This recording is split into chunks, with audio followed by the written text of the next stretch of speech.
Hi, everybody. I'm KHOU 11 meteorologist Pat Calvin coming to you from Houston, Texas with the latest on Hurricane Milton. Today is Tuesday, October 8th, 2024. Now, this storm has gone through a lot of changes in the last 48 hours, going from a weak hurricane to one of the strongest storms on record.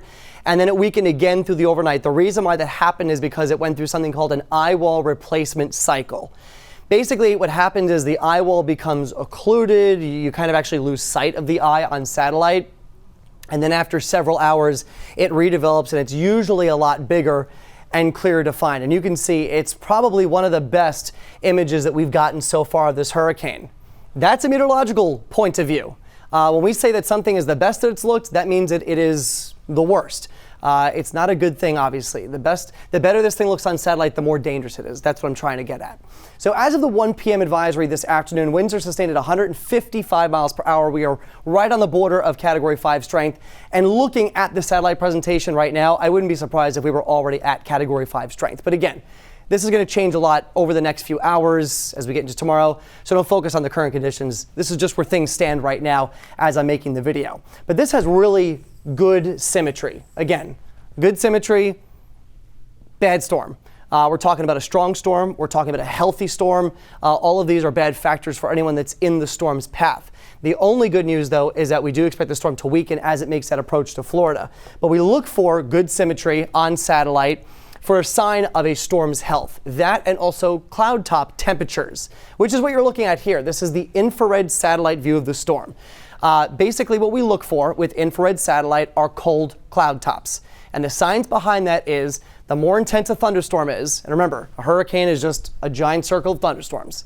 So the taller these thunderstorms are, the higher in the atmosphere they are, so the colder the cloud tops. So when you have a lot of cold cloud tops, that means you've got a lot of intense thunderstorms going on. That's exactly what we're seeing here, that bright white ring around the eye. Those are intense thunderstorms indicating that this storm is likely going through another period of intensification. So that's what we're looking at right now. We switch over to the water vapor satellite to see if there's a potential to get any dry air into the system to weaken it.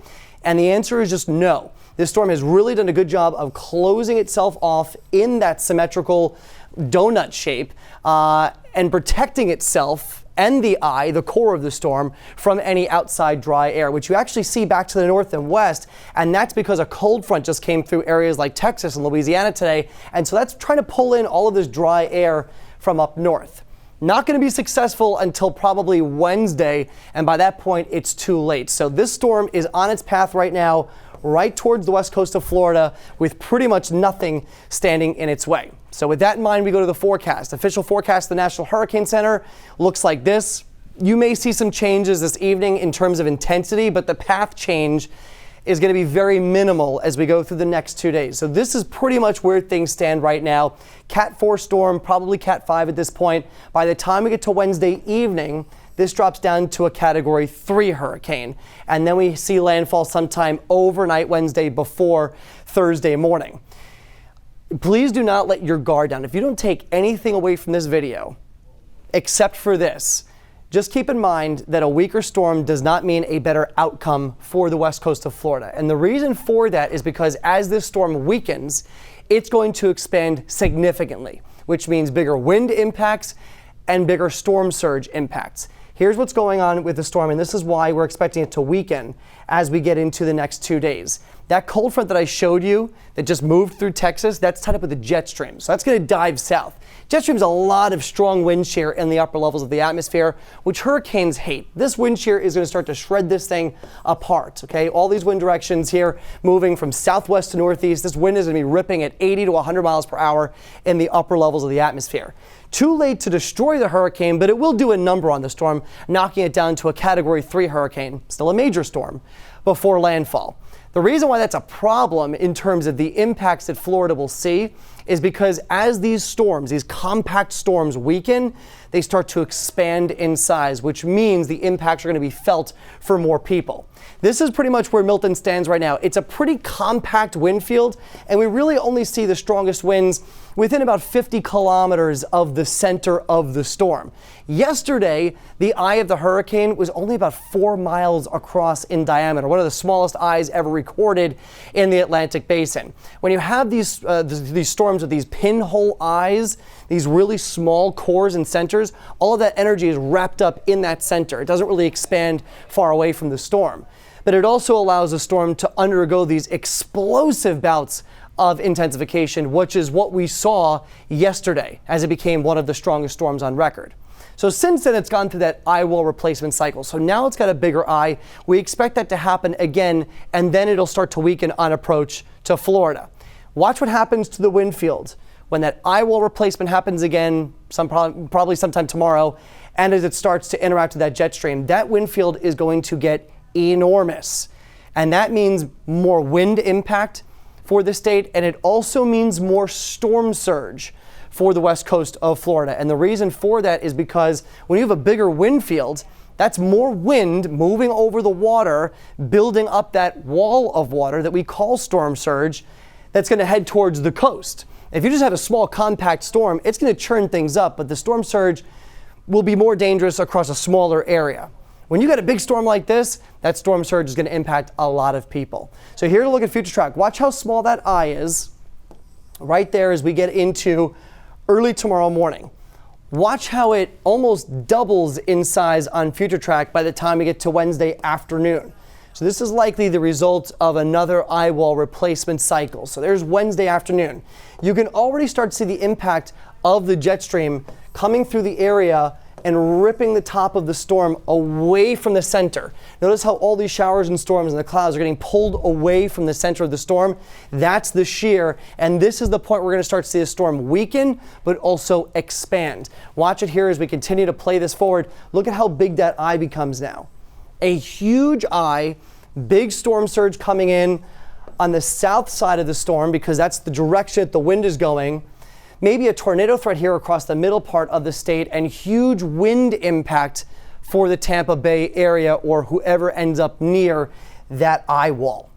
So here's what it's going to look like with storm surge. This is the current forecast. And if you live in these areas, if you have friends or family in these areas, and if you're being told to evacuate, it's for a reason. This is the biggest hurricane threat that the Tampa Bay area has faced in over 100 years. So we could see 5 to 10 feet of storm surge between Yankeetown and Tarpon Springs here on the west coast of the state. For the Tampa Bay area, they have increased the storm surge forecast now to 10 to 15 feet. If you stayed there through Helene and you got damage or the water came just up to your front door and then receded, if this storm ends up taking the worst case scenario track, you're going to see damage twice that of what we got with Helene in terms of storm surge. You're going to see record-breaking storm surge that they've never seen before in the Tampa Bay area. And the reason, again, has to do with the approach of the storm. And we'll touch on that in just a minute. And then down the southwest Florida coast, this is going to be terrible. These are areas that are just getting back on their feet after Hurricane Ian from 2 years ago. That will likely be, some areas likely be wiped out again by the storm surge from the storm, even if it makes landfall up in Tampa Bay, Sarasota, Charlotte Harbor, because you're talking about a huge swath of wind pushing the ocean up onshore and into these communities. So not a good situation here for the southwest Florida area. Model plots in decent agreement, but they are starting to kind of windshield wiper back and forth, right? So they're going north, one run, the next run they come back south. This is the latest cluster now, brings it just south of Tampa Bay. This would be the best case scenario for Tampa Bay. Worst case scenario, getting into places like Charlotte Harbor and Fort Myers, because the exact area of landfall is going to have an enormous impact on who sees the worst storm surge. Here's the reason why. There's your hurricane. The wind flow around this storm looks like this, right? It's counterclockwise.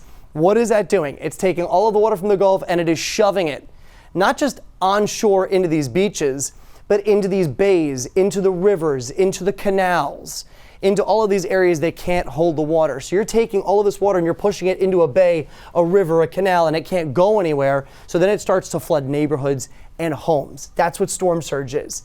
So if we see the storm track go right across, let's say, Pinellas County, you're talking about storm surge going right into Tampa Bay. Worst case scenario. If the storm tracks 40 miles south, Tampa Bay all of a sudden left out of the worst. And then the worst becomes focused for places like Sarasota, down towards Venice, Charlotte Harbor, into Fort Myers. And they're already going to see it bad, regardless if this is in Tampa Bay or not. But it's that kind of a fine detail. I mean, we're literally talking about tens of miles that will make the difference between catastrophic storm surge flooding in Tampa Bay and another near miss. That being said, still going to be a big windstorm for the Tampa Bay area, but the storm surge is the thing that you really can't prepare for. That's the thing that you have to run from.